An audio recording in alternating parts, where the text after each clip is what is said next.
So let's go ahead and kick off this Defender review with an actual walk around. So let's go ahead and start off with the front end of the Defender. Now, if you can see right here, we have the badging on the hood of Defender, letting you know you're driving something different. And if we look down, the overall appearance of the front end is met with a little bit of controversy. A lot of people say it's kind of plain and boring, but I think less is more when it comes to this. I think the fact that there's not a lot of chrome grills and plastic cladding really lets you know that, hey, I'm meant for off-road, but I'm also sleek to be driven on the road. Now let's go ahead and move up to the fender and hood, and you're gonna see that it has the traditional diamond plate like the old Defender, but unfortunately, this one is not metal, it is ABS plastic, but is a nice contrast to break up those smooth lines of the Defender. Now let's go ahead and move to the side here, which I think the side profile is probably the sexiest of it all. Now, if you notice, the wheels are basically spread apart very far. The front wheel right here is all the way to the front. The back is all the way to the rear. So this way it gives you massive clearance when it comes to departing certain angles when you're off-roading. Everybody knows that Land Rover is known for going off-road, doing crazy things, and this is just some of the design features that go behind it. Now, the fact that we have this nice clean line going right through here with this two-tone breakup is very seamless. I really like it. And you can see right here, we have the glass that goes along with the pillar. Now you can see that this is glass, this is plastic, but then we also have this little plastic here in the middle of the window, not really sure why, but it's still a very nice contrast. Now, if we go to the rear end, believe it or not, I actually got a lot of compliments on the tail lights. These are very cool, definitely unique when these things light up. I'll include an image here in a little bit. It looks very cool, something different that really distincts you from the rest of the car on the road. Now the back end, once again, like I said, we have that departure angle, so the wheels are pushed all the way back, and you can see right here that the muffler is actually tucked up very close against the bumper.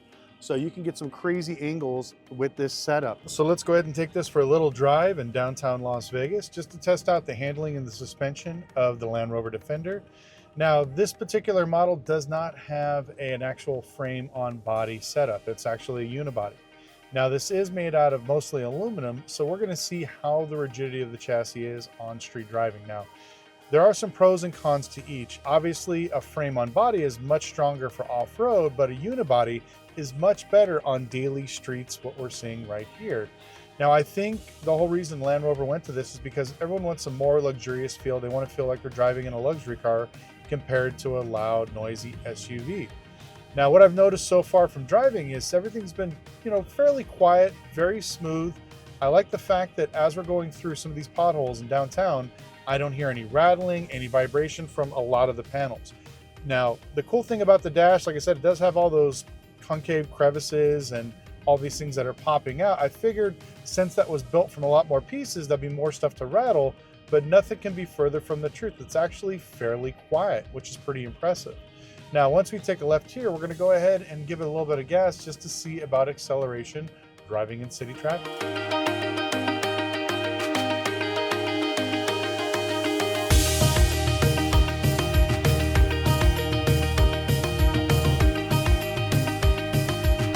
Now, it's no secret, Land Rover is world-renowned for their off-road capabilities. Now, majority of the people that are gonna be buying this thing are never gonna take it off-road. So we wanna test it in real-world scenarios. So we're gonna go out and go shopping. Now, what could be more baller than shopping in your Land Rover Defender than going to the 99-cent store?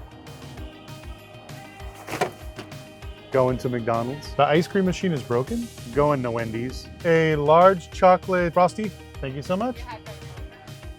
Picking up the kids from school. So let's go ahead and pop this hood and talk about the engine. So I wanted to take time and talk a little bit about the powertrain of the Land Rover Defender. Now this is an inline six, but not only turbocharged, it actually has an electric supercharger. So this way you don't have any lag, which is very unique. There's not a lot of these rolling around on the road. On top of that, it's made it to an 8-speed automatic transmission, and connected to that is a 2-speed transfer case pushing power out to all 4 wheels.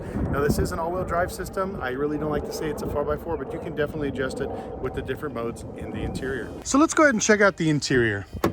Now, the overall design and theme I absolutely love. We have a little bit of soft touch leather, metal, hard ABS plastic, and some rivets, which you're going to see through the whole entire interior. But on the driver's side door, we have the actual memory seats.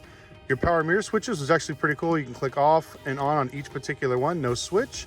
We have our power windows, power locks. This one does have the Meridian upgraded sound, which sounds pretty amazing, so I definitely recommend this one.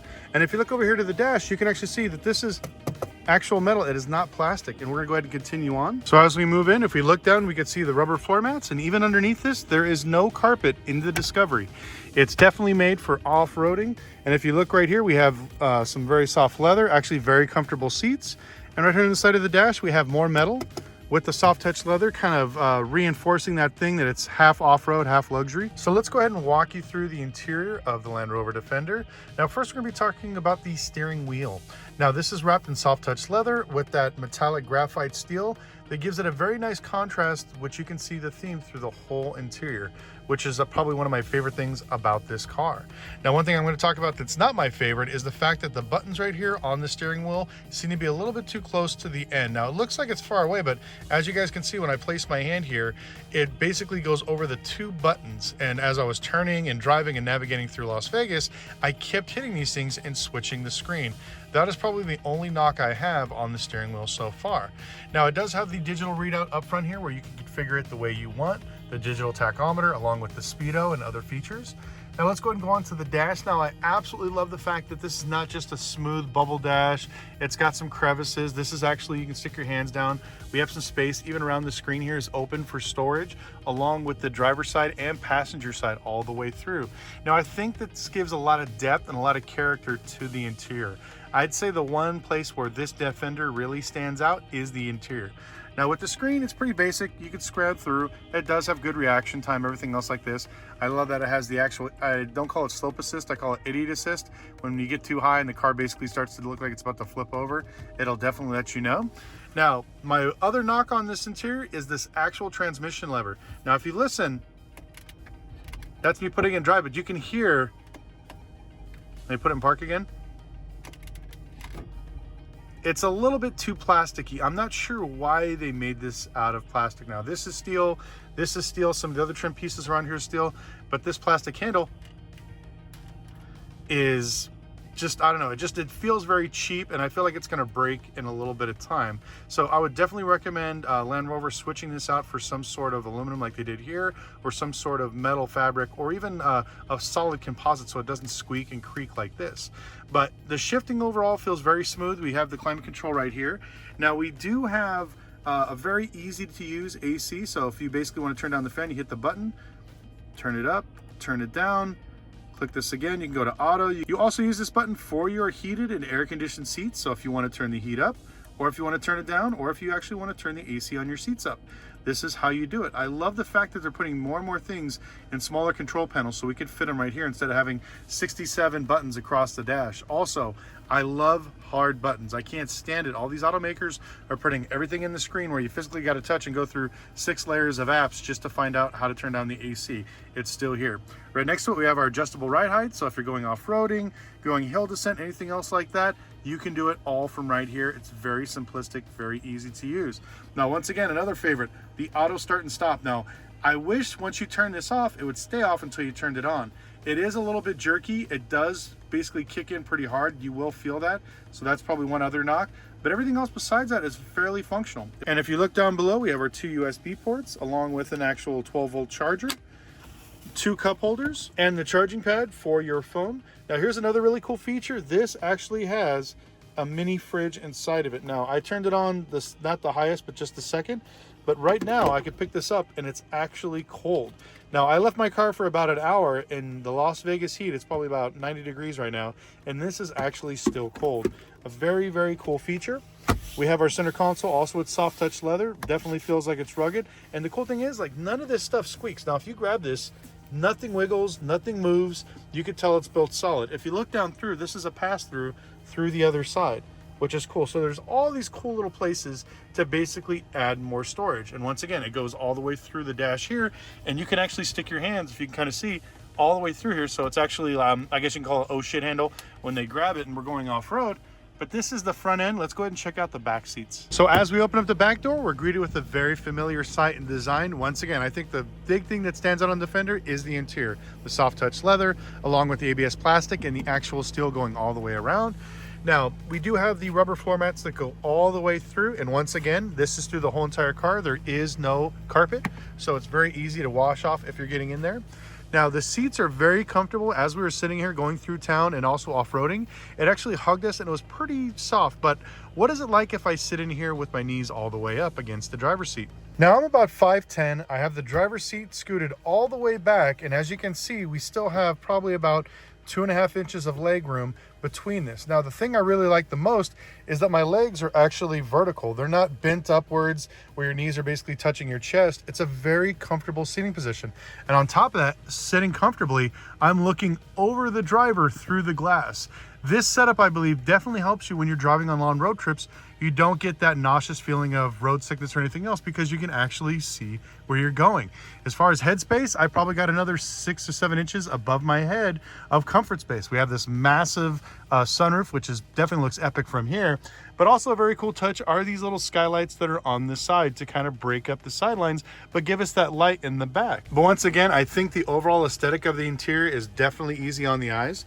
Now let's go ahead and go down here to our second climate control. You can do everything from here. We have our 2 charging ports as well. Let's go ahead and pull down the center console here for some cup holders.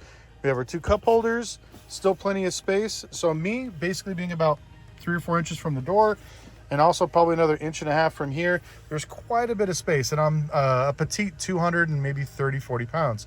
So there's definitely a lot of space between these seats. So what are my final thoughts on the Land Rover Defender? Is it worth the $87,000 price tag? I believe so, because in this crowded SUV segment, a Tahoe and an Expedition can go well over $80,000 into the hundreds of thousands of dollars. So at least with this Land Rover, not only do you get the pedigree, you get the off-road capability, and a little bit of the more the luxury feel when you purchase something like this. Now, I know a lot of people are probably wondering, what about the reliability, and is it going to be safe for me to take on long trips and once it gets over 30,000 miles? I think with the 6-cylinder that they decided to put in this one, they're going to have less problems and less issues compared to some of the V8 models. But what I'd recommend is if you are purchasing any type of exotic car or any type of luxury SUV, you should always purchase an aftermarket warranty. You can go to your local Land Rover dealership when you're looking at this and just ask them for an extended warranty just to be safe. Buy yourself that peace of mind. But for what you get for $87,000, this thing definitely sticks out, and it definitely feels like you're driving something a little bit different on the road. Like I said, we had multiple people asking us, what is it? What kind of model is this? What year? The tail lights, the interior, everything else. Everybody I've showed this car to has actually really enjoyed it. Now, I actually preferably like this one compared to the actual Range Rover model.